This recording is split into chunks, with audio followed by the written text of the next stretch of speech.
Jerry back with at Theatrically Jerry. We are doing part 2 on V-Show's S712 Kuan. This is a 450 watt LED beam spot wash. So it's a 3-in-1. We're going to go over the specs here in a second. I also wanted to point out that the LED engine in it is an actual LED. It's not a bulb. So the LED system is all self-contained in this light fixture, and that's a 450 watt LED, so it's pretty bright. It can definitely be used for stage performances in theaters as well as large venues for DJs and clubs. I'm gonna go over some of the specs with you guys right now. One of the specs we just went over, which is it is a 450 watt LED module built into this light fixture. The service life, the expected service life of the LED is 20,000 hours. So after that, it becomes iffy as to if the LED is going to last any longer than that. I'm sure replacing it would be fairly straightforward as long as you can buy the parts from V-Show. The LED temperature on this is 8500 K, so it's actually a cooler LED light. It's in the bluer range, so it's not a warm LED, it's a cool LED. The diameter of the lens, the optics, is 148 millimeters. I'm going to go ahead and show you guys what that looks like. It's a rather large lens. I mean, I have really big hands and it's making my hand look small. So the optics on this, of course, is glass. So that's another nice feature of this light fixture. The Cree I want to talk about because a lot of the quality of light, how the light's going to look when it hits a surface, is your Cree or your raw. It's considered color render index is what it stands for. So the standard on this is 70, which isn't that great, I'm not gonna lie, but they do offer a high of 90 setting on this, so you can actually get a 90 Cree, which is way better. So the light's gonna look a lot better when this is set to 90 Cree. Speaking of settings, there's 29 channels of DMX control on this light fixture. It's not considered a lot of DMX channels, but it's definitely a mid-range for DMX control, because I've had some moving head fixtures that have over 50 channels, especially when you get into your BSWF, which is your beam spot wash framing lights. They have a lot more channels. The focusing system on here is electronic. It has 4 dimming curves. Something that attracted me to this light fixture is the dimming curves. You can actually set them in the menu. We are going to look over the menu and user interface later on in this video, but you can actually set the dimming curves here, and you have the option of linear, square law, inverse, square law, and S curve for settings. Something else that attracted me to this light was the 16-bit linear smooth dimming. We're going to take a look at that later as well. The dimming on this is great, especially at 16-bit. It's very smooth from 0 to 100%. And because you can select dimming curves, you can control the dimming however you want. So this is a CMY light, which means it's a cyan, magenta, and yellow light. Built into it is your CMY filters. Consider them like a color wheel, except they're solid. You can mix the CMY any way you want. So you can do a value of cyan or a value of yellow and mix them to get different colors. You can also use the CMY filters with the built-in color wheel to make colors that you've probably never seen before from a light fixture. So you can actually do a lot of color mixing on this. The CTO is linear, so that's color temperature orange. It's basically setting the temperature of the light source, and you can do 8500K, which is its base light source for the LED, all the way down to 2800K. So you can do cool to warm and warm to cool, etc. of white light. It's basically controlling the color temperature of the white light coming out of this. It will also affect your color wheel. The color wheel, there's one. It has 7 fixed colors plus white or open. So not too many colors, but you don't really need a whole lot of colors because you can actually do color mixing with the CMY and CTO to get thousands of different colors. The static gobos, there's 12 plus open or a circle. We'll look at those later.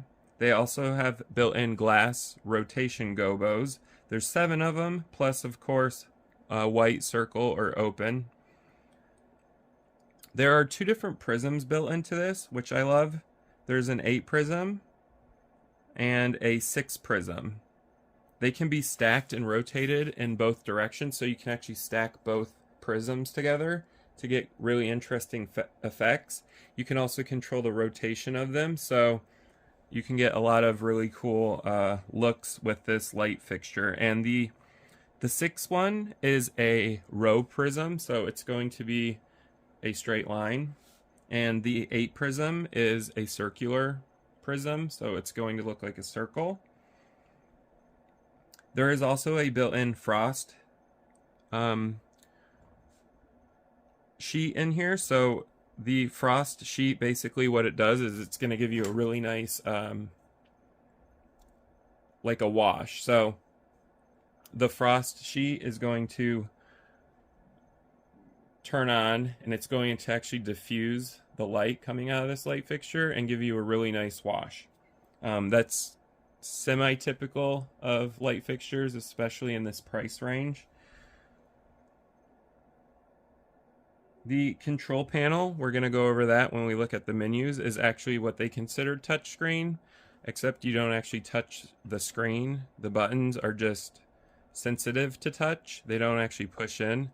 This entire panel is glass, so it's one whole sheet of glass, and the buttons are just silk screened on, and it detects your touch with your finger. So it's touch in that sense, but not touch screen. I would have liked to have seen a touch screen. These buttons are a little iffy. We'll get into that later. The X and Y axis is pretty typical. It's 540 and 270 on this. Something else that attracted me to this light fixture by VShow is the 3-phase motor, and they use Psy brand motors. I actually like Psy brand. It's SY, by the way, if you want to know the spelling. They have great 3-phase motors built into this. I also like that the X and Y axes have magnetic coating. So this is going to make your positioning much more accurate. I like magnetic coating. It's something that's not really new, but it kind of is, especially for these types of light fixtures. It's just a much more precise way of letting the light fixture know where it is in terms of the X and Y axis, as well as stopping. So I like that they included that in here. We're going to go ahead and take a look at the back of this unit to show you guys the inputs and outputs of this light fixture. Alright, so the back of the S712 Kuan by VShow has a very nice layout. It's very clean. It's also linear as well, so it's a horizontal setup of all your inputs and outputs. We have a 3-pin DMX in. We have a 3-pin DMX out. There are no 5-pin on here. I love that. If you've followed my channel, you'll know that I don't really care for 5-pin DMX, so there are 2 of these included. There is, of course, your PowerCon connectors. So we have our PowerCon power in and our PowerCon power out connector. That's pretty typical for light fixtures, especially in this price range. You have your built-in fuse for safety, so this will pop if you blow a fuse. The on and off switch is a really big toggle switch. I actually like the feel of it, and also the audible feedback when you turn it on and off. So it does have a very large light switch, which is easy to find in the dark because it's huge. I'm going to go ahead and plug this in, and we're going to turn it on to go over the menu options that are built in to the S712 Kuan by VShow. So initial thought on the S712 Kuan in terms of build quality is it's actually one of the nicer build qualities I've received for a light fixture. They do use PA6 nylon for their casing, not ABS plastic, and they have very nice designs built in to the fixture's body. So if you look on the side here, on one of the arms, you can see that they have their name VShow stamped with their logo. There's some neat designs going on here, as well as incorporating some airflow by cutting some of these little triangles out. I think that is a really cool design feature. So whoever designed these light fixtures, they are beautiful looking, which I like. They do have really big carrying handles on them, which is also nice. So I'm going to go ahead and turn this sideways here so you can kind of see the carrying handle. It also, the triangular design flows through to the carrying handle. So these are flowing through. The vents here for the PSU also carry the triangular design, which is VShow's logo. Another design feature that I love with moving headlight fixtures is the lock mechanisms for your pan and your tilt. Unfortunately, VShow only gave you one for your tilt, not your pan, so you can't lock the pan. So while you're moving this, the entire light fixture moves, obviously. But you can lock the tilt. There's a button right here that you press. So you would put this to its normal tilt and then press the button in. It's very simple. Now it's locked into place and the light fixture will not move. I wanted to show you guys, while we're looking at design, the honeycomb grid for the fans. It's a very nice look. There are 2 fans here and 2 fans on the other side. It's exactly identical in terms of looks. They have included this design element. It's very elegant looking. We are going to go over sound to see how loud this light fixture is when we're running at full intensity on the dimmer channel. So that will probably be a separate video. If not, it will be included in part 2. It depends on how long part 2 runs for, but I will do separate videos so we can test how loud the fans are on this, as well as how loud the motors are when this light fixture is running. And the moment you've all been waiting for, I'm going to go ahead and power on the S712 Kuan by VShow so that we can check out the user interface as well as the menu layout on this light fixture. Now when you turn it on, it's going to run through its programming to detect whether or not its motors are functioning correctly, as well as the LED light engine and some other parameters. I usually find it takes about 20 seconds for this to do that, so it's not too long.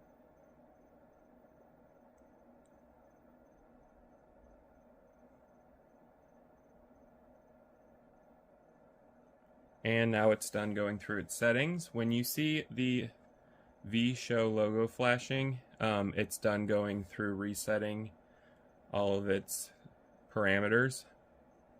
And to get this menu to stop flashing, you can just simply press any button on this menu and it will bring up the main menu of this. So let's go ahead and take a closer look at this and see how the menu layout is set up. So now that we are closer to the LCD display, I can show you guys the menu layout of VShow's S712 Kuan. So the LCD homepage here is nicely laid out. It's going to show you a lot of information. So number one is it's going to display your current DMX address in large font right here. 2 is VShow's logo display. 3 over here is your DMX signal frame rate, so your frames per second of your DMX incoming channel. Number 4 is your current channel mode. So right here, I am in 29 channel mode. I do not believe this has any other channel mode, so it will always be 29. Number 5 is going to show you the current temperature. So it's going to read it out in Celsius and not in Fahrenheit. So keep that in mind. It's an easy conversion. If you do need to know what the temperature is. Number 6 is the current mode. So over here, it's in slave mode. MS means master or slave, and I have it in slave mode right now. Number 7 is your current running mode. So over here, I have it in DMX 512. It can also be in auto. And you can also have it in sound activated mode, so it will tell you the mode there. Number 8 is your error messages. So right here in the corner, if there's a red X, it means there was an error when it started up and it was going through all of its programming. It detected an error. If there's a green check mark, you are good. If there is an error message, you can also check out and see why there was an error simply by pressing the down button. So it's going to say system errors right here. I don't have any, so there are none showing up. Number 9 here in the middle, where it says next, is to display the address code of the next fixture. So the next fixture would need to be set to 30 because this has 29 channels. So it's just a little helpful feature, especially if you're in a hurry, to figure out what the next fixture, what the next available DMX address for a fixture is. So the next available one would be 30. And 10 is the serial number display. So this is the serial number of this particular light fixture. Alright, so now that we've gone over the home page, we're going to go ahead and check out the menu settings. So in order to do that, you're going to actually hit this left arrow button, and it's going to bring up your main menu. And the first one is, of course, setting your DMX address. You can set it from 000 to 255, so typical DMX values. If you go down, you have your channel mode. Like I said, you cannot select any other channel mode other than 29, so I'm not sure why they have included that, but it's in 29 channel mode. Below that is your reset. So when you select OK on this, you're going to get a reset menu, and under the reset is your motor power on and off, so you could turn it on or off. The pan and tilt you can reset. The color you can reset. Your gobos. Your focus you can reset. And then to get out of that, you're going to hit this left arrow again. You can also hit the right arrow. The right arrow acts as a back button. The left arrow will go to the very main menu right here. But if you're in this menu, like we just were with reset, if you hit the right button here, it will go back to the menu before that instead of the home page. So that's your reset, and the one under it is run, which we discussed on the home page. Right now it's running in DMX. You could select user interface. So this is ones you've programmed. You can select auto. It will run on its own with its built-in programs.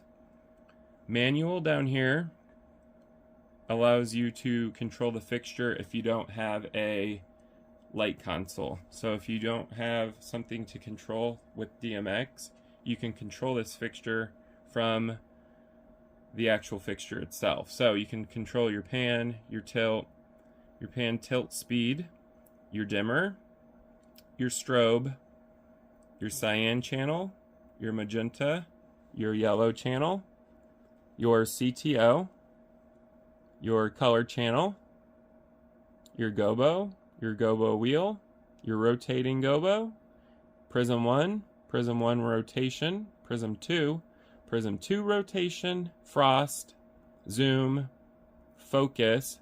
They did spell focus wrong. I have pointed it out to their technicians. They said they will issue an update on that. Those are all of the channels you can control on this light fixture. There are some channels you're not going to be able to control unless you have a DMX light console. So keep that in mind. Option menu. Master and slave mode. Like I said, I have it in slave. You can select master or slave. Your pan and tilt. This is so you can invert your pan or your tilt. And you can also do a manual pan tilt. Right now it's on. You can turn that off. This menu setting I love. This is your dimmer curves. Right now I have it set to linear.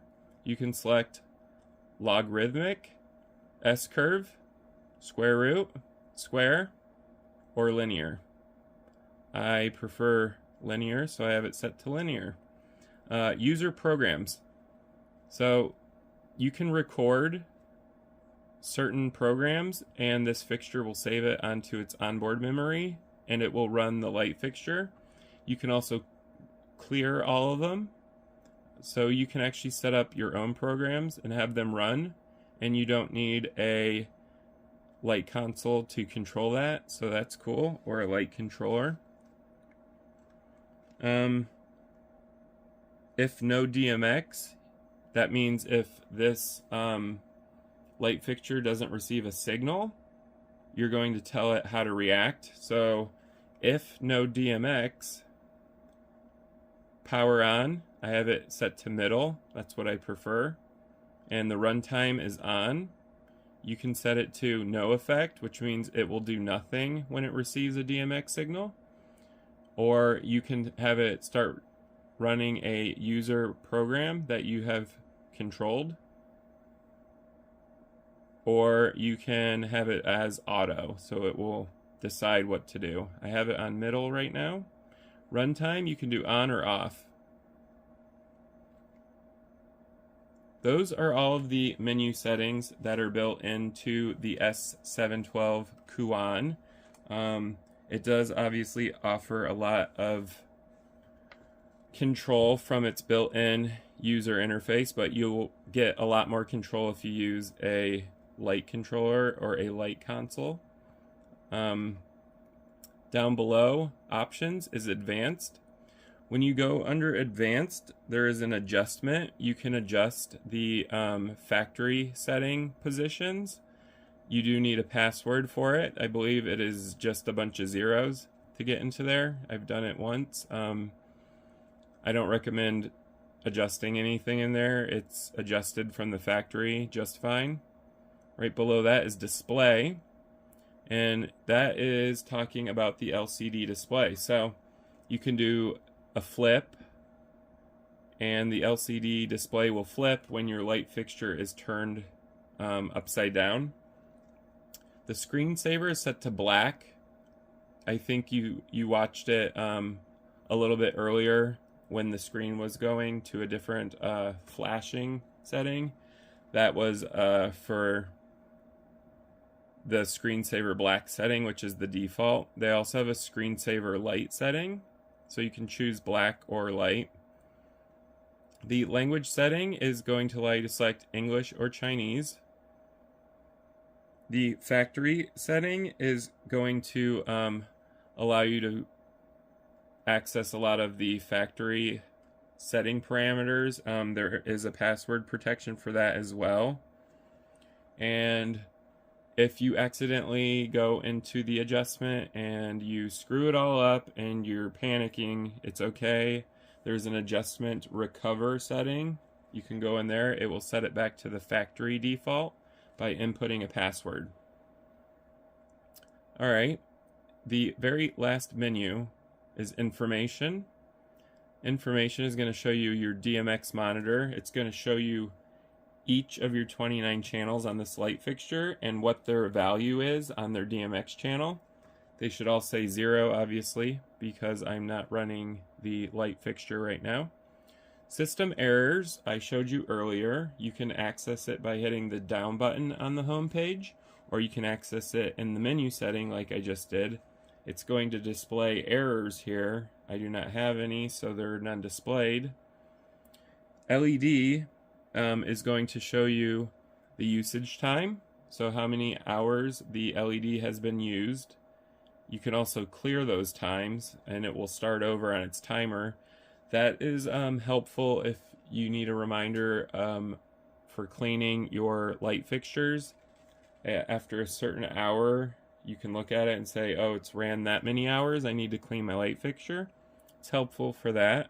You can use it that way. Or if you're reselling it, people like to see how long the light fixture's been used for. That as well. There is a factory test, and that's just going to do a bunch of built-in tests that the factory uses. It also needs a password because it's not something you would typically access. I believe all the passwords are a bunch of zeros for this, so it's going to work on any of those. And if you hit product code, it's going to show you something very similar to when you use RDM. So it's going to show you the light fixture's name, which is 450W, so watt, LED, CMY, BSW, and the version. So the version is 1.0. There are also some other codes here that the factory uses, like the build version, as well as some serial numbers. So there's not a whole lot of anything you can access in this menu. And that is the very last menu under information. So that's all the features you can access on this light fixture. S712 says that it offers touch screen abilities. However, the LCD display is not a touch screen, so touching it does nothing. Next to it are buttons. These buttons are silk screened, so printed onto a glass panel. This entire front is glass, and behind it are sensors that can sense when your finger is touching the glass. So it senses your finger touch and it turns it into a touch to display on the LCD screen. So technically it is a touch sensitive button, but it's not a touch screen. I wanted to point that out to you guys, just in case there's any confusion. The buttons, they do work, but sometimes they're a little wonky and they'll actually either freeze up, or when I press down once, it'll go down like 5 times by itself. So they're not like the greatest input that I've ever used on a light fixture, but they're also not bad. I'd actually prefer these over the push buttons. I'm not going to cover a whole lot on operating this in part 2. I might do it in a separate video, so stay tuned for that, but I am going to show you guys just a few basic things you can do when you go to the manual setting. You can control the pan, and the value is of course for DMX, so it goes from 0 to 255. This would be considered channel 1. So I'm going to go ahead and show you guys how quiet it is when it's moving.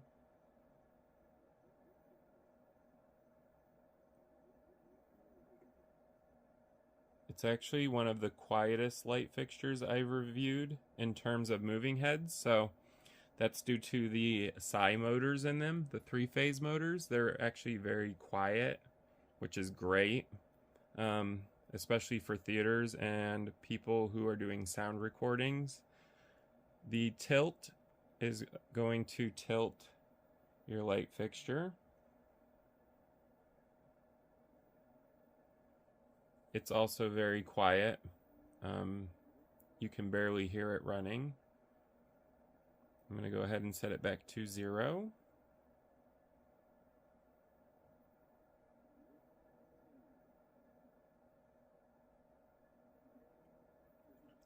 Alright, so tilt set back to 0. You can also control the pan and tilt speed. The dimmer I'm going to show you guys, so I'm going to go ahead and set it to maybe 12 because I don't want it to be too bright. So 12 out of 255. In order to open up the LED engine and to activate it, you need to make sure your strobe is set to 255, which is open. So now it's open and the light fixture's on. I'm going to show you guys how bright this can get. So I'm at about 95 out of 255, and I can actually feel the heat from this LED light on my leg because the beam's hitting my leg right now. It's a very powerful LED light engine. Like I said, I would absolutely recommend this for a theater because it's extremely bright and powerful. And the dimming is 16-bit. You can't access the fine dimming on here. You can only do that through a light controller or a light console, but you can access the regular dimming, and it's also pretty smooth. So I have it at 0. Here's 1. Here's 18. So very smooth dimming.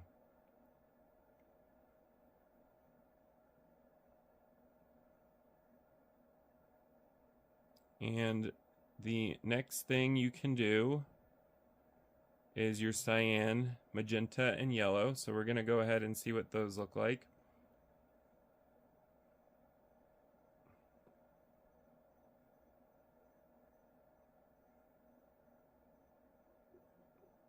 There's your cyan. It's a very nice cyan filter. We're going to look at the colors as well as the gobos and everything else in a separate review. That'll be a separate video on my channel at Theatrically Jerry, so stay tuned for that one. But there's your cyan. Here's magenta. And here is your yellow. And you can, of course, color mix any combination of those. Here's your CTO, so I'm going to set it to its warmest setting, just so you guys can see. It's a very nice warm 2500K, so it's very warm, and it will go to a very cool white. And the coolest white it'll go to is 8500K, which is the LED's default color temperature. So that's your CTO settings. Here's your color wheel. You have a red, yellow, green. These are very bright, vivid, very saturated colors. They look great. So the colors on this color wheel look beautiful, and you can make even more colors by stacking your CMY filters and your CTO. But there are a lot of color options on this color wheel. And you can, of course, do scrolling as well. So you can do a rainbow effect on your color wheel. And you can also control the speed of how fast the colors change as well. We have gobos. I'm not going to show you those because they won't show up when you're looking directly at the light fixture. I'm going to do a separate review where we're going to see the colors and the gobo selection on a solid surface so you guys can see that. We also have prisms. I'll show you in a separate review. I can't show you frost, you won't see it, or the zoom, or the focus, but I did want to quickly show you guys some of the things you can do with the manual menu on your light fixture.